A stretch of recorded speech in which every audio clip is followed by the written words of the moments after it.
கட்டுறது கைமண் அளவு, கல்லாதது உலகளவு. இன்னைக்கு கஸ்டமர் ஒருத்தர் ஃபோன் பண்ணியிருந்தாங்க. வீட்டு மெயின் போர்ட்ல இருக்கிற காமன் லைட்டுக்கு சிங்கிள் ஃபேஸ் ஆர்சிசிபி போட்டிருக்கேன். அது ட்ரிப் ஆகிட்டே இருக்கு, நிற்க மாட்டேன்னு சொல்லியிருந்தாங்க. வீட்டில் டேங்க்ல சுத்தமா தண்ணி இல்ல. காமன் லைட்லாம் எதுவுமே இல்ல. உடனே வந்து பார்த்துறேன்னு சொல்லியிருந்தாங்க. அந்த வீட்டுக்கு நான் போயிருந்தேன்.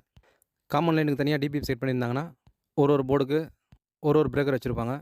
எல்லா பிரேக்கரும் ஆஃப் பண்ணிட்டு ஒண்ணு ஒண்ணா ஆன் பண்ணி செக் பண்ணலாம். இங்க அந்த மாரி இல்ல. ஒரே ஒரு ஆர்சிசிபி, ஒரே ஒரு பிரேக்கர் ஒண்ணு வச்சிருக்காங்க. சரின்னு முதல்ல மோட்டரோட ஸ்விட்சை ஆஃப் பண்ணி பார்த்தேன். சாக்கெட்லேருந்து ப்ளக் எடுத்துட்டு பார்த்தேன், ஆன் பண்ணி. அப்பவும் ட்ரிப் ஆகுது. அப்போ மோட்டரில் எதுவும் ஃபால்ட் இல்ல.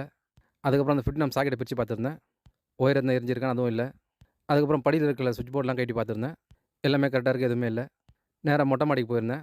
அந்த மொட்டை மாடிலேருந்து வேலை நடந்துட்டு இருக்கு, சிவில் ஒர்க்கு. அதெல்லாம் முடிஞ்சுட்டு வந்து இப்போ பெயிண்டிங் பண்ணிட்டு இருக்காங்க பெயிண்டருங்க. அந்த வீட்ல பார்த்தீங்கன்னா, என்னோட எலக்ட்ரிக் ஒர்க்கும் போயிட்டுருக்கு மொட்டை மாடியில. நான் முதல்லயே வீட்ல வேலை நடக்கிறனால கொம்பில் வந்து ஒரு டியூப்லைட் கட்டி, பெருசா ஒயர் கட்டி அந்த கொம்புலயே வச்சிருந்தேன். எங்கே வேலை நடக்குதோ அங்கே வந்து அந்த லைட்டை வச்சுட்டு, ஒயர் எடுத்து வந்து ப்ளக் பண்ணிக்கோங்கன்னு சொல்லிட்டு.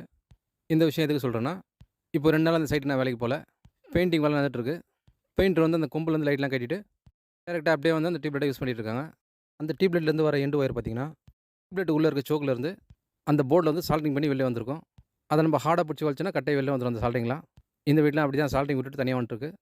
இந்த டியூப்லைட்ல ஷார்ட் ஆனனால அந்த ஆர்சிசிபிலாம் ட்ரிப் ஆயிருக்கு. இந்த டியூப்லைட்லேருந்து அந்த வந்த 2 ஒயர் பார்த்தீங்கன்னா, 2ம் ஒண்ணா ஒட்டிட்டுருக்கு. அதனால தான் வந்து ஆர்சிசிபி ட்ரிப் ஆயிருக்கு. அந்த ஒயரை கட் பண்ணி எடுத்துட்டு செக் பண்ணேன், சரியாயிடுச்சு. இந்த மாரி டியூப்லைட்லாம் யூஸ் பண்ணும்போது, ஒயரை வந்து அந்த டியூப்லைட் மேலேயே ஒரு முடி போட்டு, அதுக்கப்புறம் டியூப்லைட்லேருந்து வர ஒயரை வந்து டேப் அடிக்கணும். அப்போ தான் நீங்க இழுத்தீங்கன்னா கூட வெளில வராது.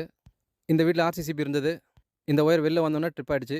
இதே ஆர்சிசிபில, பிரேக்கர்ல வீட்ல அந்த மாரி வீட்ல பெயிண்டிங் ஒர்க் நடக்கும்போது, அந்த ஒயர் கட் ஆகி வந்து பெயிண்டர் மேல ஒயர் பட்டிருந்ததுன்னா, ஷாக்லாம் அடிச்சிருக்கும்.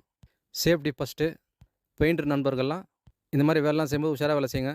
இந்த மாரி டியூப்லைட்லாம் செட் பண்ணும்போது, அந்த டியூப்லைட்டுக்கு வர ஒயரை வந்து டியூப்லைட்லயே கட்டிட்டு, ஒரு முடி ஒண்ணு அந்த ஒயர அதில வச்சுட்டு, அப்புறம் டேப் பண்ணிட்டு யூஸ் பண்ணுங்க. இந்த மாரி பண்ணீங்கன்னா, ப்ளக்லேருந்து ஒயர் கழண்டுமே தவிர, இந்த மாரி ஜாயிண்ட்லாம் விட்டு வராது. பெயிண்டர் நண்பர்கள்லாம் வேலை செய்யும்போது பார்த்து உஷாரா வேலை செய்யுங்க. கரண்ட் கிட்டலாம் உஷாரா இருங்க. பழைய பில்டிங்கில வேலை நடந்ததுன்னா, ஆர்சிசிபி, எம்சிபிலாம் இல்லன்னா, அந்த ஒயர் கழண்டு வந்து நீங்க பட்டி தேய்க்கிறதுக்கோசரம் கையில டியூப்லைட்ட புடிச்சிட்டே இருப்பீங்க. ஒயரு கட் ஆயி, உங்க மேலலாம் வந்து உட்காந்துதுன்னா அந்த ஒயரு, உயிருக்கே ஆபத்தாயிடும். பெயிண்டர் நண்பர்கள்லாம் இந்த மாரி பட்டி தேய்க்கும்போது, கையில டியூப்லைட் எடுத்து வேலை செய்யும்போதெல்லாம் பார்த்து வேலை செய்யுங்க.